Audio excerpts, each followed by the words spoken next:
Alors, deuxième mi-temps de Sport Magazine, où nous parlons donc des phases décisives des demi-finales de la Ligue des champions de l'UEFA.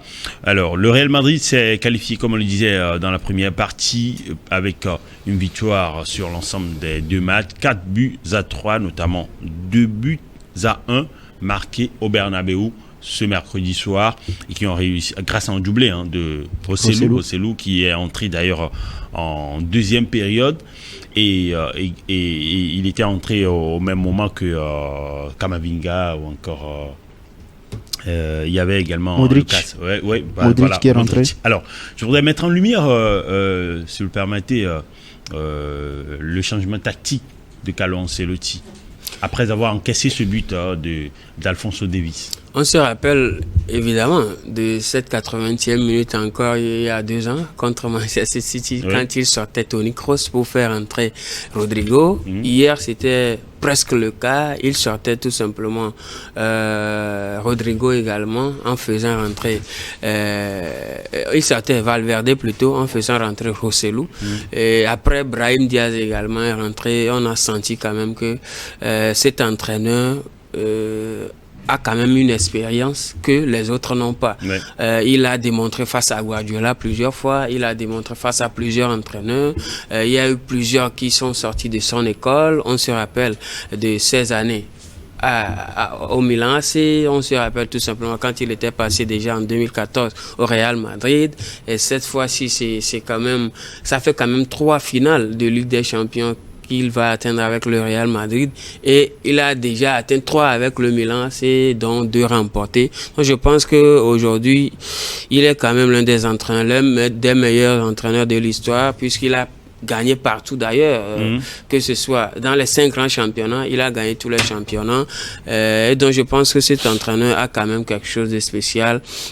Hier, il avait déjà titularisé et Valverde et Bellingham qui jouaient un peu comme faux neuf. Bellingham qui jouait un peu comme faux neuf, avec Valverde qui devrait jouer un peu la sentinelle au niveau du milieu de terrain, avec Rodrigo et Vinicius qui devraient tout simplement jouer sur les ailes. Donc on a senti qu'à la 20e minute, il voulait jouer à tout va, il voulait tout essayer, et donc il a sorti ses milieux, Valverde et Tchouaméni, pour faire entrer Camavinga, Rosselló et autres, pour tout simplement aller chercher cette égalisation-là. Et l'égalisation, elle est venue, c'est vrai que sur l'erreur de Neuer, mais c'est parce que Vinicius a essayé quand même de tirer sur Neuer, et on a vu que le deuxième but a suivi dans la foulée.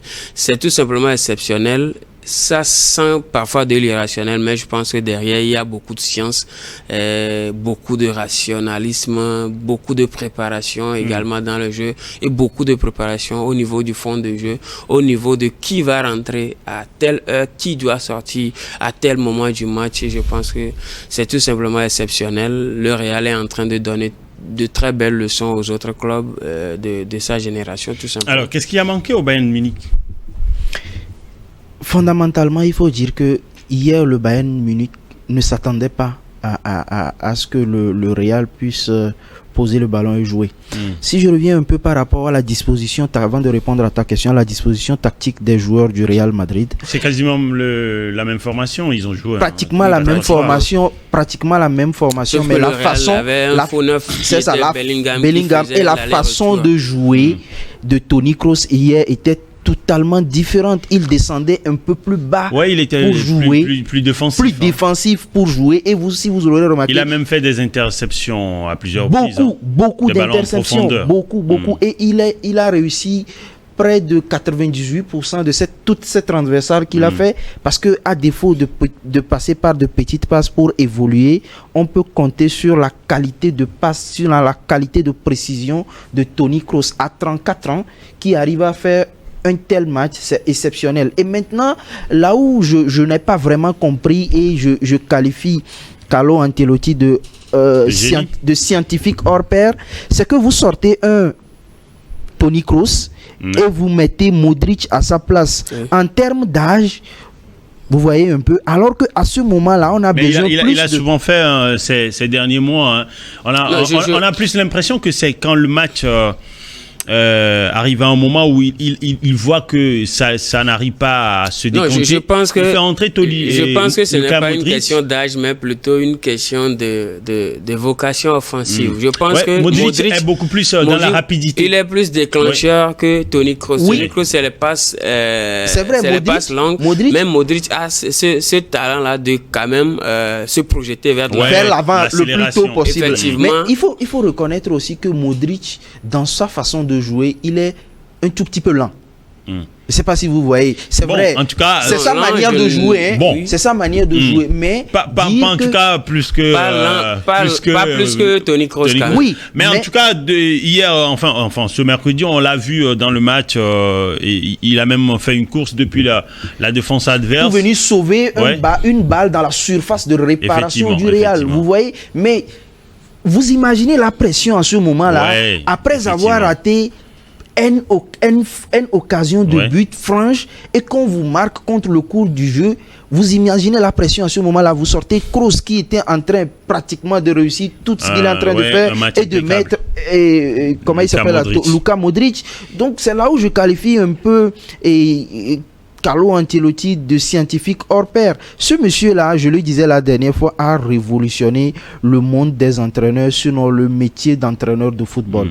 Vous imaginez, vous prenez un vrai neuf d'une équipe de 2e division que vous amenez dans une équipe, la meilleure équipe du monde, que vous n'utilisez pas. Et à chaque fois que vous aurez à l'utiliser, parce que c'est Manchester City pour qui décanter la situation.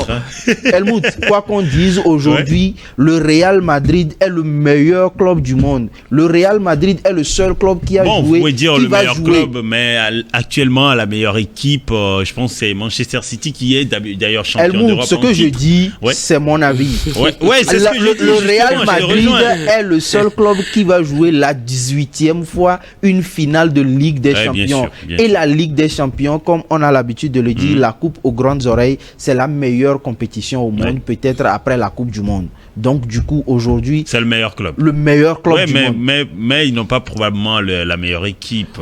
Aujourd'hui, on ne parle pas de la meilleure équipe. De la façon de jouer, de posséder Non. On parle en termes de gains. On parle en termes de palmarès. Aujourd'hui, le Real est en avance sur tout le monde. Et moi, j'irai loin en disant même que si jamais le Real arrive à soulever cette 15e trophée... ils seront la meilleure équipe d'Europe, naturellement.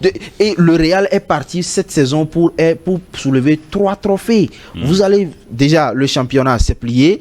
La Ligue des Champions, s'ils arrivent à la décrocher, c'est bien. Il y aura la Coupe des clubs champions, certainement qu'ils vont essayer d'aller chercher. Donc, du coup, je veux dire que le Real a été exceptionnel. Ce que le Real est en train de réaliser sur les 10 dernières années dans le monde du football, sinon au niveau de la Champions League, aucune équipe ne l'a jamais fait. Alors, le Paris Saint-Germain éliminé de la Ligue des Champions, le rêve s'effondre aux portes donc de la finale. Ils ont été éliminés 2-0 sur les 2 matchs par le Borussia Dortmund. Et le Borussia Dortmund va s'affronter, va s'affronter avec le Real Madrid. J'ai comme l'impression que tu as envie de parler de la prestation du Paris Saint-Germain. Décevante.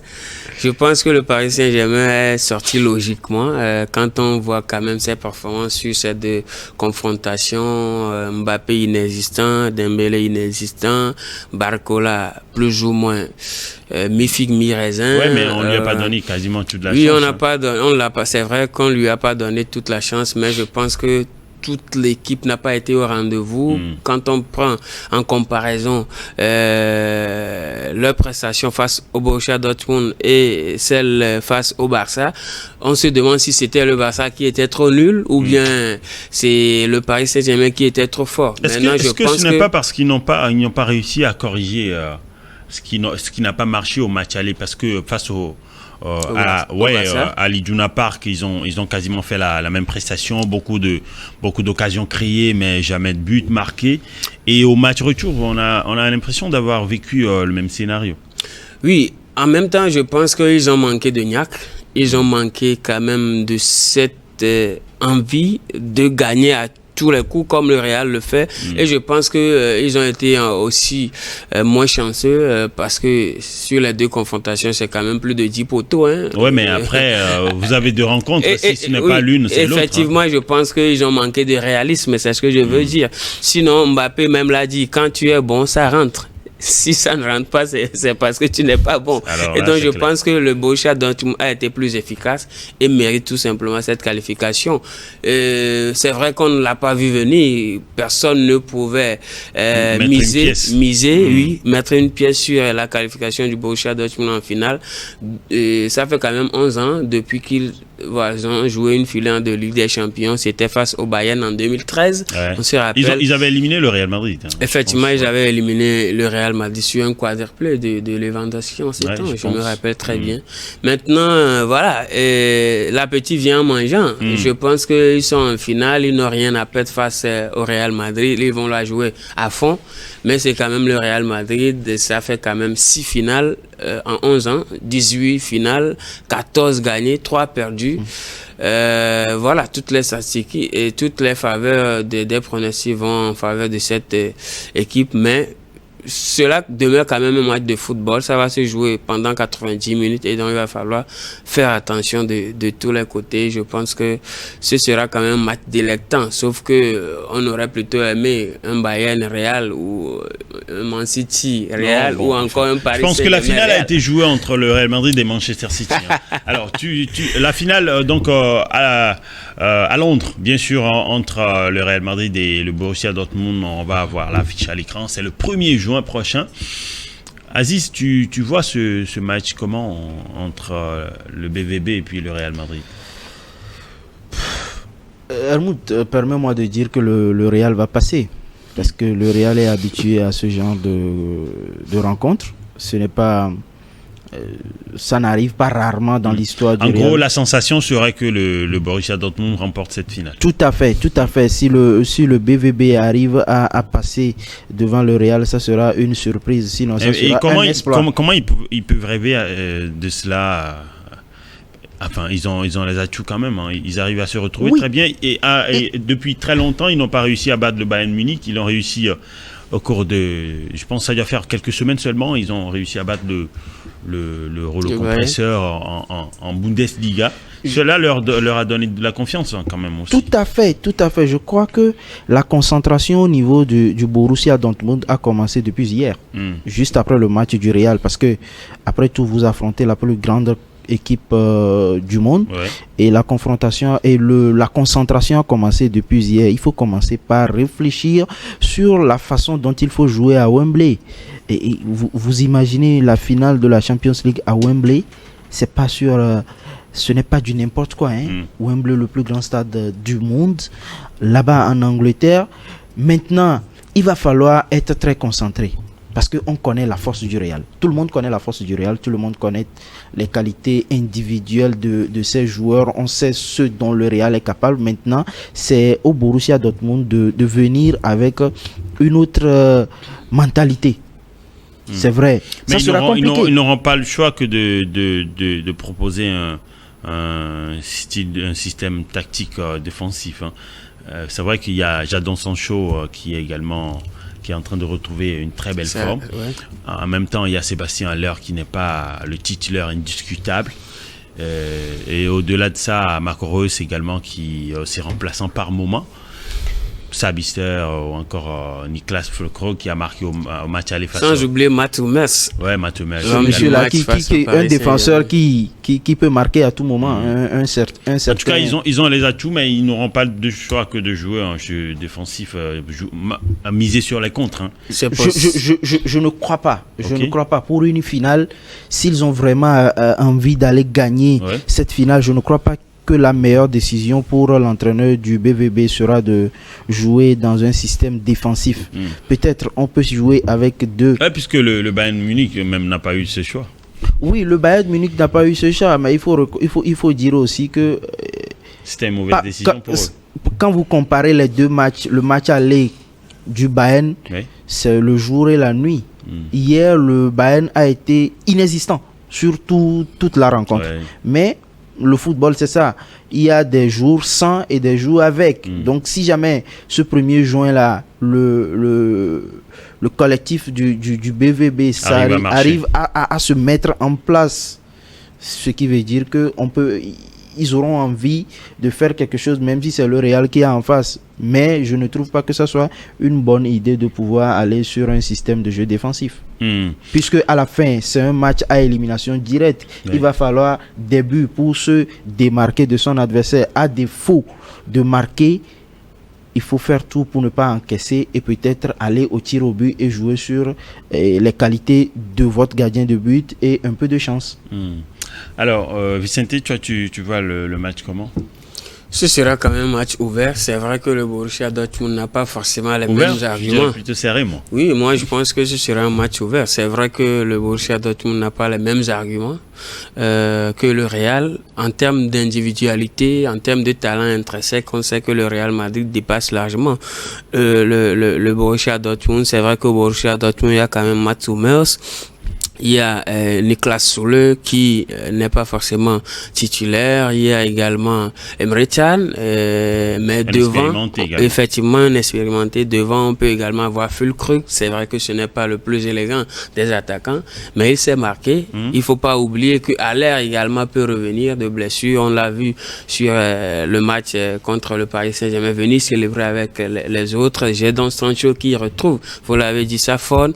Mais face au Real Madrid, je pense que Vinicius est sur une très bonne lancée, il va même vouloir décrocher le ballon d'or. Il y a Rodrigo qui est là, qui joue bien. Il y a Bellingham, c'est vrai qu'on l'a senti moins sur les 3 derniers matchs, mais il peut revenir en finale, surtout que la finale se joue dans sa maison à Wembley face à son ancien club. Justement, sans Bellingham oublier les expériences comme Modric, Toni Kroos, Rudiger qui aujourd'hui fait quand même office d'un des meilleurs défenseurs au monde. Sans oublier que le Nîmes également est en train de faire un très beau tournoi. Je pense que le Real dépasse largement en termes d'individualité de talent le Borussia Dortmund. Mais c'est un match de 90 minutes. Et à la fin, c'est celui-là qui marque, qui va gagner, qui va brandir le trophée. Donc je pense que le Borussia Dortmund peut courir ce risque-là d'ouvrir, d'essayer d'abattre le Real Madrid. Sauf que le Real Madrid, il est difficile pour ce club-là d'être abattu aussi facilement. Mais on espère quand même que ce sera un match ouvert. Ce ne sera quand même pas un match ennuyeux. On connaît beaucoup de spectacles, surtout qu'il y a beaucoup de jeux tactiques et qu'on puisse avoir du spectacle parce que c'est il y a beaucoup de buts également. Toujours est-il que Man City, Real Madrid, Man City était à la finale. Même parce que face même au Bayern Munich, c'était pas le summum. Non, moi je l'avais dit ici, je te rappelle que le vainqueur du match entre le Real Madrid et Man City devrait normalement, logiquement, brandir ce trophée. Non, pas se retrouver non seulement, mais brandir le trophée de la Ligue des Champions. Maintenant, nous sommes en football, tout peut se passer. C'est un sport de surprise aussi. Le Borussia Dortmund également peut créer la surprise, qui sait. Aziz, je vais compléter en disant que les surprises ne viennent que dans les grandes compétitions. Nous connaissons tous les qualités du Real, mais c'est la Ligue des Champions. Tout le monde a envie de la gagner. Tout le monde a envie de soulever la coupe aux grandes oreilles. Donc attention, il y aura match ce 1er juin à Wembley. 1er juin, donc rendez-vous au 1er juin à Wembley, à Londres, pour la finale entre le Borussia Dortmund et le Real de Madrid pour la finale donc de la Ligue des Champions de l'UEFA. Merci à vous, nos chers téléspectateurs. Merci Vicente Nossouli. C'était un plaisir. Merci également Aziz. C'est moi. Merci, comme je le disais, surtout à vous, nos chers téléspectateurs et internautes qui n'hésitez pas à liker et partager cette vidéo sur notre chaîne YouTube. Bonne suite de nos programmes sur New World Info.